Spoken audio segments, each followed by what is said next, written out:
Hello and welcome back to the HeroesHype Amateur Series Beta Finals. We are in the middle of a match between Kappa Wolves and Envy Gaming. We're ready for Game 2 after Kappa Wolves took a pretty convincing Game 1, but it did seem like, if Envy Gaming could make their play just a little bit harder, they could definitely give the Wolves a run for their money. What do you think, Anna? Yeah, certainly not a stomp by any means, and really interesting play. I think we could identify a few moments, like you said, where Envy maybe got a little too aggressive, maybe panicked a little bit, or maybe just had a strategy that didn't quite work out. Kappa Wolves capitalized on on those moments and did manage to win Game 1, but it'll be interesting to see how the drafts are adjusted as well as the strategies here in Game 2. Yeah, I definitely agree. We're not sure what map we're on quite yet. I'm still waiting for the draft link, but what kind of heroes are you hoping that maybe we'll see Envy come up with in terms of trying to get a draft to deal with what we saw, something like what we saw Kappa Wolves do last time? Well, it was interesting because I mentioned that I expected a little more Wombo-ishness from Kappa Wolves. Didn't see that so much, so I wouldn't be surprised to see that here. Envy showed us some really awesome play with very aggressive assassin stun type combinations. Namely, I really loved the Kerrigan Uther play that they showed off before. So if they could get something like that, that could be really, really fun to watch. And then they could afford to be a little more aggressive because that would be kind of the central point of their entire team. In the last composition, it was a little more based on, they had the 1.5 supports. Their composition was a little bit more conservative, so it was strange that they were playing so aggressive. So I would like to see them draft to match what they're going to do psychologically in the next game. And I don't know if I dare predict that they're going to do the kind of assassin stun composition that I like so much, but I would love to see it. Well, we mentioned that they got the draft how they wanted with picking the Illidan at the end. It seems like they really tried to do that surprise, but I feel like by picking that Tassadar earlier on, Kappa Wolves were able to sense that. And even though they didn't end up getting somebody like Muradin, or they didn't have the standard Brightwing, they still were able to deal with that with the Zagara and with Malfurion, who had that Tranquility. So we are starting the draft. I'm going to hop over that and shoot you the link to that. And it does seem like we are on Dragon Tower once again.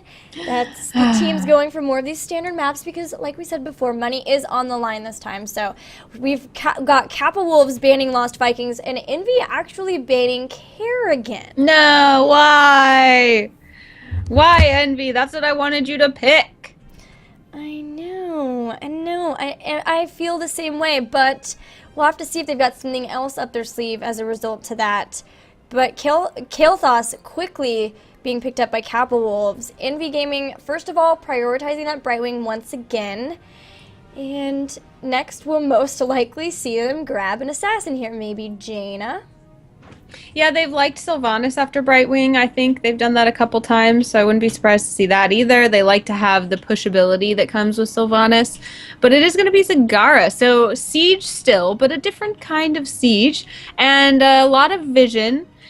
Not quite as important, maybe, as on some other maps to have vision here, but Zagara is certainly strong in terms of being able to hold down a lane, which can be really important for making sure that teams don't steal shrines from you.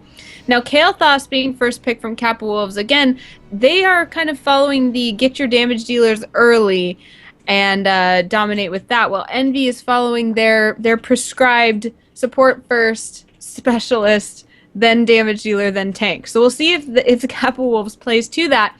They're going to get their tank second. They're going to go with a Nubarak who's been popular this week, and they're in fact going to take that Sylvanas that Envy decided to eschew. Yeah, I was wondering if maybe Envy was going to try to go for the Zagara and Sylvanas together. Siege Sisters sieging up.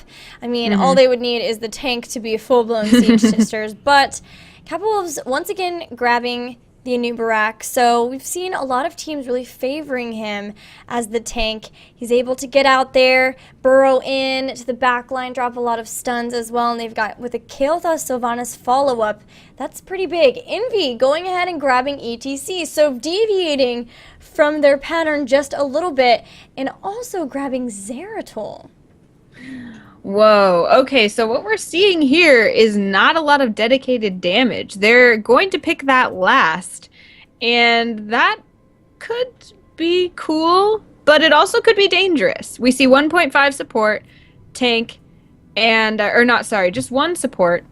Zeratul, who is, of course, a solid damage dealer, but not the bursty kind of damage dealers that we're seeing people normally pick up in the early game, like Vala, Jaina. Jaina and Vala notably absent so far from this draft. So I wonder if Kappa Wolves is kind of saying, wow, we have our pick of anybody we want now, but they are going to need a healer. Do you think they're going to do anything else with getting another tank? Because as we've talked about, a Nubrak is kind of squishy. I keep thinking that, but then did they have a double tank last time? I don't think so. We just haven't been seeing it too much here for sure, but they will grab their support. I would guess either an Uther if they were hoping to maybe be able to kind of stun lock people with a Nubarak and Uther, or they might also go for the Malfurion once again because they would have the potential for those roots. And I wanted to note actually that the Malfurion from Kappa Wolves last time, Akaface, was constantly throwing roots right where the stage dive was going to be from ETC, really quickly seeing, okay, the stage dive is going to be here. There's a marker there, but not for long, and Malfurion's roots actually take a little bit to grow, so being really fast on the uptake of throwing those roots down and then catching ETC as soon as he lands, so he can't really continue going after the backline as effectively as he would like to. So I would not be at all surprised to see them go ahead and pick up Malfurion once again, but for now they're choosing to go with Tassadar. So it looks like with that they will decide to stick with the Anubarak. Now they can throw the shield down on Anubarak and make him tankier, and then they also kind of have his more support type things, like maybe the possibility of a healing ward, maybe even a promote as well to go against the promote of NV Gaming on Brightwing, but not going to go for the double tank here. Yeah, and I think we'll see the healer coming out next. I would be really surprised if they choose not to do that. I think Uther really makes a lot of sense, like you said, but there's certainly other options. Malfurion did prove to be very useful in the last game. They are going to go ahead and go with Uther. So now that leaves NV Gaming with one last pick. What do you think they're going to do, Gilly? I think they have some sort of idea of what they want. Now, look, they've got a Void Prison, they've got Devouring Maw, and they have either the Mosh Pit or the Stage Dive. Most likely Stage Dive, that's what we generally see, and it's really nice here as you can quickly get up to a shrine or grab a shrine and then jump in if you need to. So I'm guessing they're going to get somebody to capitalize on the type of wombo that they could possibly have here. Maybe a Jaina. Jaina's still not out. That is weird. If this is Jaina, that's going to be a strange last pick. Maybe a Falstad if you could drop the Hinterland Blast on top. Yeah. Man, that would be pretty cool. I don't know. They're taking time, though. They're really taking time to decide what they want to use to capitalize on that.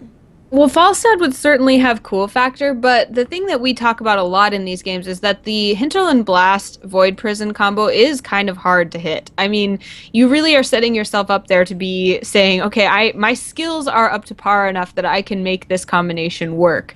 So I don't know, maybe they're debating whether they feel like they've got that timing down or not, and they feel like they do.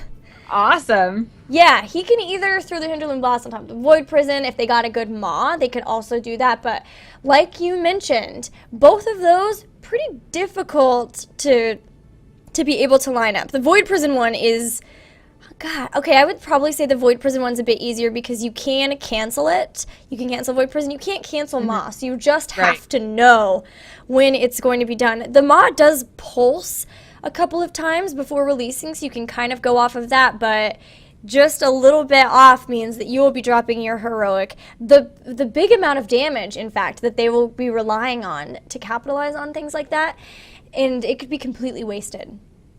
Yeah, really, really interesting compositions that are a little bit different than what we normally see. You mentioned Jaina being notably absent. I think that's a huge deal here. Strange. Vala, of course, absent as well, which we would generally see here. So just kind of the absence of the assassins, the silence of the lambs, if you will. I don't know. But yeah, I'm really interested to see how this is going to play out. I am as well. It looks pretty cool. I'm liking this strange like deviation as well.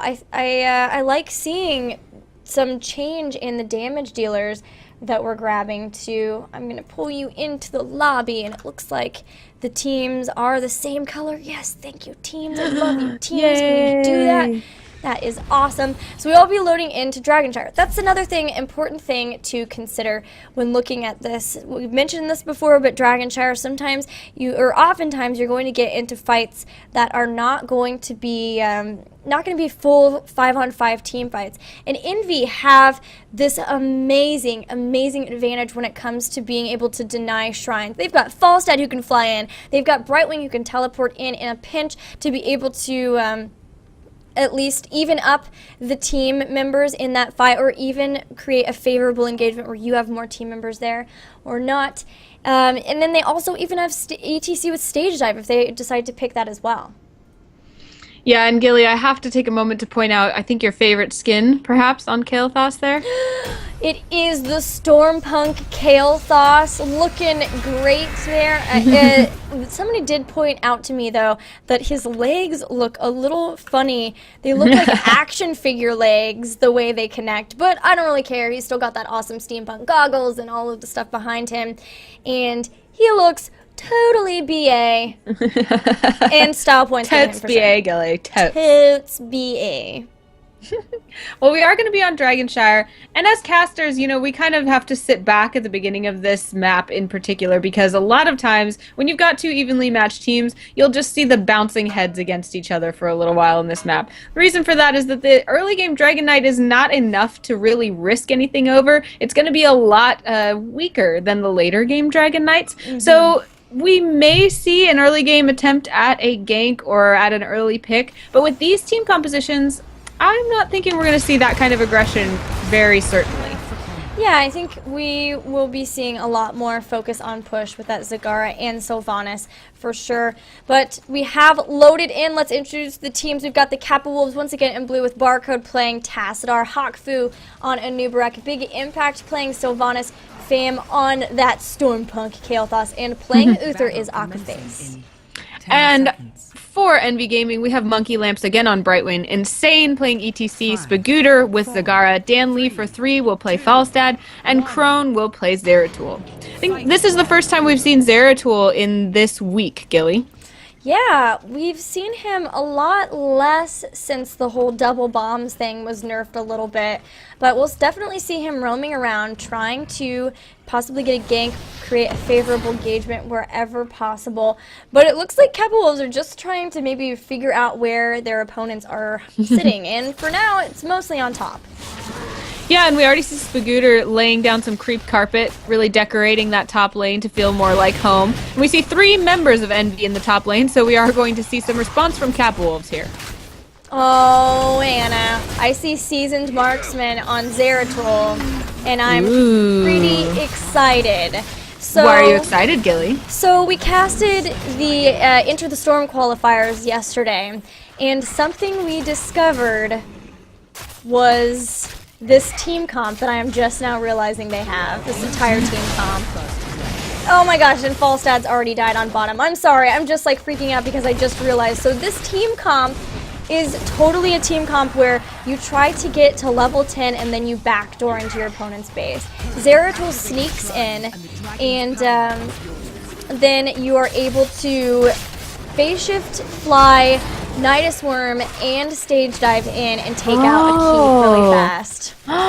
Cool. It's really cool. We tried it on my stream. It's harder than it looks. I died a whole bunch today. But it requires them to get to 10, and really you want to take a 4 out before you get to 10.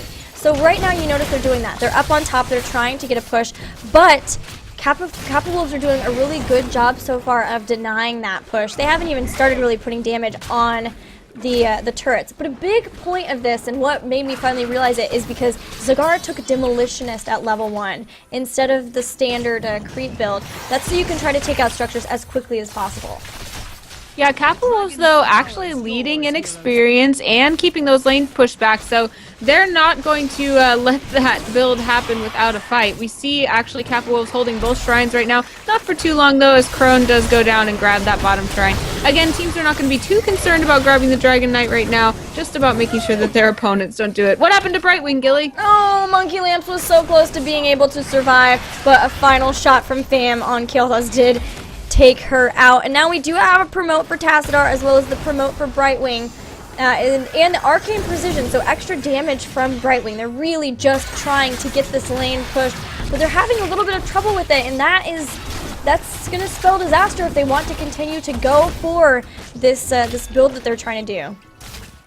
Yeah, I mean, it really does depend on that aggressive early game.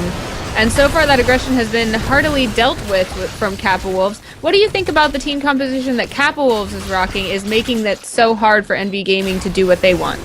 I don't think it's even necessarily composition as the fact is they realize what's going on, and so they're stopping that push. That's definitely key. They even have a good push going for their own, and that's going to be increased by the fact that Akaface is about to grab the Dragon Knight and will do so. The first Dragon Knight is going to go to Kappa Wolves. Yeah, Barcode and Akaface are going to push here in the mid lane. Looks like Envy is going to send some troops for reinforcements, but Hakfu and Fam are also pushing here top, so Monkey Lamps has to stay at least for a little while, while Insane Crone and Spagooter are going to deal with this push mid. Dan Lee for 3 holding it down in the bottom, but Big Impact not lessening the pressure there either. Oh man, I really want to see this team get to 10 and do this, but I don't know. It's pretty risky here, and I have to wonder if they really wanted to do this risky play because they lost that kind of standard game in the last one, but I mean, they were pretty close. It wasn't like an all-out just loss. It just, like you mentioned before, it was a couple of fights that it came down to, so. But now they are going for this cheeky play and trying to stop this Dragon Knight in the process. This is the map that is best for this push, though. Yeah, it's interesting to see, Crone coming back for the flank. Fam and Akaface silenced and slowed. Will we see them go down? Fam getting very low but getting healed by Uther, able to walk away from this fight so far. Yeah, looks like they'll be just fine. But yeah, I think like you were saying, Gilly, Envy has shown that they really prefer to play aggressive, even maybe when their team comp doesn't support it. So this team composition built around that desire to be aggressive. They really want to play their game. The question is Kappa Wolves going to let them do that? Well, you know, when I saw this on in the Enter the Storm qualifiers, they were willing to sacrifice the Dragon Knight to just all 5 push really fast and take down the fort on top, which is not what we saw here.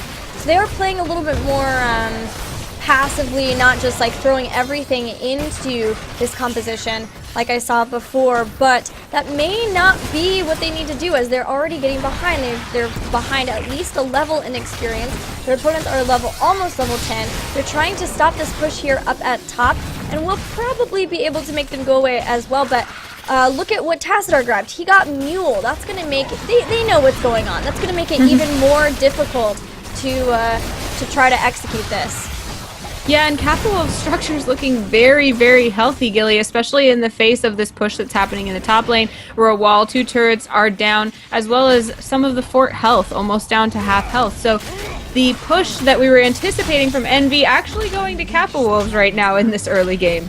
Kappa Wolves now have level 10. They've picked up the Wailing Arrow as well as Phoenix, Archon, Locust Swarm, and the Divine Shield. So Phoenix doing an amazing job of zoning. Actually, Falstad going down, I think maybe on bottom, but Big Impact does get an amazing shield from Tassadar in the nick of time. Crunch should be maybe able to take, no, not quite getting the kill. Now has to get away from Tassadar, even, is cloaked, but will be able to blink away out of that Psionic Storm. That was close. Crone escaping with just a tiny bit of health. I'm interested in this Divine Shield. Do you think we're going to see that used on Hakfu to make a Nubarak more tanky, Gilly? Yeah, it's entirely possible. I think it'll be one of those situations where it's just whoever needs it most, it goes on. Now that mid fort has gone down. That's the second fort down on the side of Envy Gaming, just trying to get their level 10s. All right, so we're almost level 10. If they're going to go for this, we're going to start seeing Crone trying to cross the map and go over into the base. And he might actually get caught here. No, does not, but here he goes. He is moving, but Zagara is already down. Now they don't have the damage from Zagara, and that is the most important part. She has that demolitionist, so they're either going to have to wait for her to pop up or just try to defend until then, or go without her. And see, he is going into the keep, so he is at the keep now, but starting to attack it, and now he's been spotted. Brightwing is coming in, but already he's pretty low. There is the stage dive in as well, and there is the flight from Falstad. So Nidus Network, where is that at? Oh, we've got the Void Prison that does stop them from being able to attack. They're getting this keep very, very low, but will they be able to take it out before they're taken out is the question. Already a great shield keeps the keep alive, and there goes everybody. They've got the keep alive. Mule is dropped, and that is tough. The decision there to engage before Zagara was ready. What do you think of that decision, Gilly? They had to wait for Zagara. They had to have her. I read Reddit. They know. They've seen it. Zagara wanted to Nidus in and wasn't not able to do so. But like I said, she is the key there because of the damage she does and the demolitionist as well. And now they're losing their own keep at this point. If they could push this off, that'd be pretty good. But they've lost the Zeratul now, as well as Anubarak. So one thing I have to note is this did just get debuted yesterday by Diablo Snores is the European team. So really they've only had a day to try to practice this composition.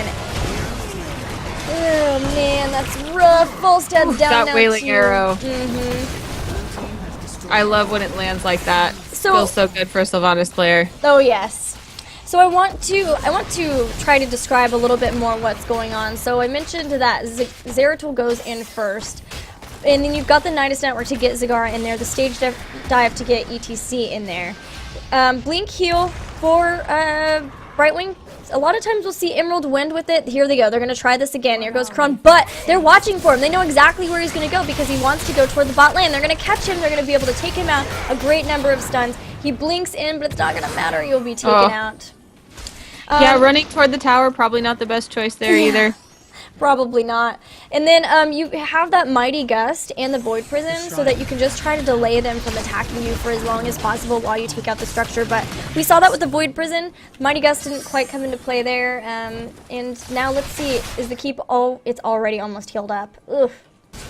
Yeah, Mule, I think, like you said, a really pivotal part of the strategy of Kappa Wolves that is keeping their opponents Envy Gaming from executing on this strategy. Right now, they're holding on to their buildings. They're in a defensive mode right now. Is this team comp solid enough to play a standard game as well, Gilly? So, yes. The issue is that once you get to the point with those ultimates, it kind of gets to point of no return, right? Like, you've already taken some weird things, but it's not quite enough. Here we go. We're going to try this again. I'm going to follow Crown. But, like, once you get to Nidus and stuff, like, now you don't have the Maw. You can't really capitalize quite as much. Here we go again. So there's Zeratul, there's ETC, and there is the Nidus. So this time they've got that Zagara. This is a great time to do it. You want to do it when they're kind of engaged in something else as the Dragon Knight is. So it's only Haku here defending. But here's the problem. Where was Zagara? Why didn't she Nidus in? I guess the Nidus Network got killed. That's a huge issue. Also, Falstad did not fly in.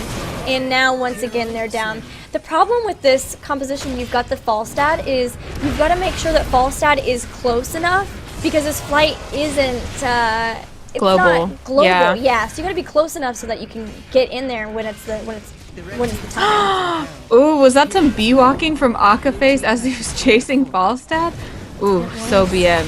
Well, but Falstad was also BMing, I believe. I don't know. Was he? So much BM happening in this game, I can't even keep it straight. But I think, Gilly, you're right about the Nidus. That was a huge problem, and actually that happened very briefly in the first attempt as well. Nidus did go down, and I think that's why they thought they could get Zagara in there in time that first time, but it was killed as well. So I think the problem, again, just not being able to get Zagara in there, maybe from the Nidus placement, maybe just not being able to protect it as well as they should.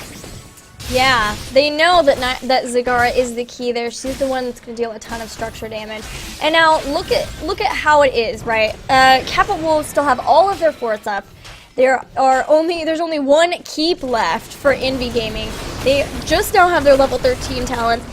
When we saw this game, I feel like you've got to you've got to win this before 13. So that's a huge problem. Kappa Wolves have 17. They've got their level 16 down. They've got the double blood for blood. We've got Kael'thas's Ignite as well. Zeratul is going to go down. He was trying to get in there, and Tassadar and Anubarak were right on the case to deal with this. Now the keep's going down as well. Crone just typing stop in the chat, trying to see if maybe some reason will keep Kappa Wolves away from their core. They just typed LOL, so probably not going to happen, but lots of good-hearted banter going on at this point in the game.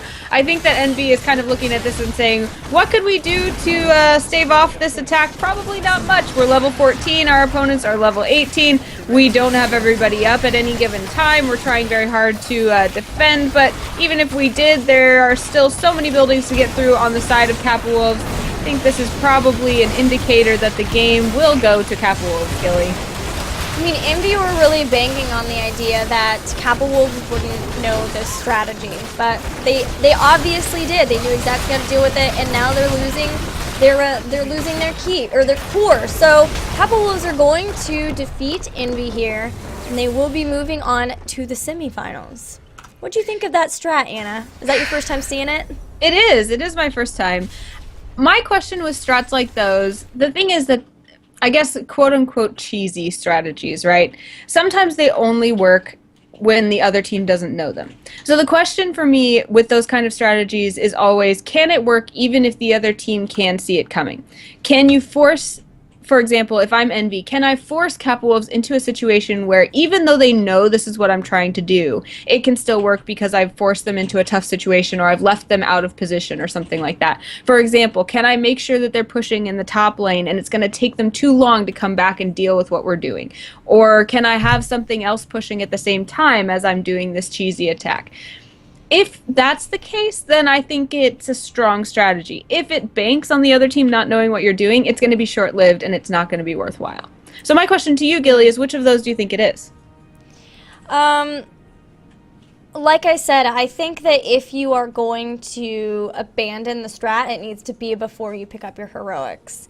And I feel like they were so behind there early on that they maybe should have done that. But even at that point, you've got such a strong team that you're facing with a Kael'thas who can be shielded, and Uther could heal, Divine Shield as well, to stay alive for days. I mean, it would have been tough, and I think once you pick up that Nidus, like, yeah, some of the other talents early on are a bit strange, but I think maybe recoverable with good play. But with once you get like the Nidus as well, and then like you don't have Hinterland Blast from Falstad, then from there it's kind of like, it's pretty all in from there. I have to admit, I'm a little disappointed. I really wanted a solid play from both teams again game. It was cool to see that strat, at least the teams picking up on something from the meta, from the EU scene at that. But I was really hoping to maybe see Envy kind of take the first game, look at it and say, okay, we almost had this. We were going toe-to-toe with the Kappa Wolves. We just need to clean up our play a little bit. I wanted to see them do that and to see a really awesome second game, maybe even go to the third, but that's not going to be the case. Kappa Wolves are moving on, and they will play the plays in the semifinals. Ooh. This is really fun seeing the names that we've seen progress through these tournaments in the many weeks beforehand. So I'm really looking forward to that match. Guys, be sure to find these teams on Twitter as well and let them know how much you appreciate watching them. Let them know what you thought of their plays. And, we want to create a very positive, uplifting, fun, and communicative community. We are going into the launch of the game. It won't be beta anymore soon. So be sure to leave your mark on this community by doing those things, as well as, of course, wanting to remind you to follow HeroesHype and support what they're doing as well. Yes, please follow HeroesHype. As far as this tournament and the bracket, we know the next semifinals, and it'll probably be the one that we cast here so that we can keep going and we don't have too long of a delay, as the other round of 8 matches are still being played. So those ones were seeming a lot closer. We've got Wild Growth still playing the Goon Squad and Team Solid playing Pool Play-Doh some Tangos. That's actually a matchup that we've seen quite a bit in a couple of other Heroes Hype Amateur Series as well. So we will be doing one more best of 3 tonight. It will be one of the semifinals, and then from there we will do the other semifinal and the finals on Wednesday at our normal time. But until then, we are going to take a break, and when we come back, we'll have the first semifinal match in the beta finals. See you then.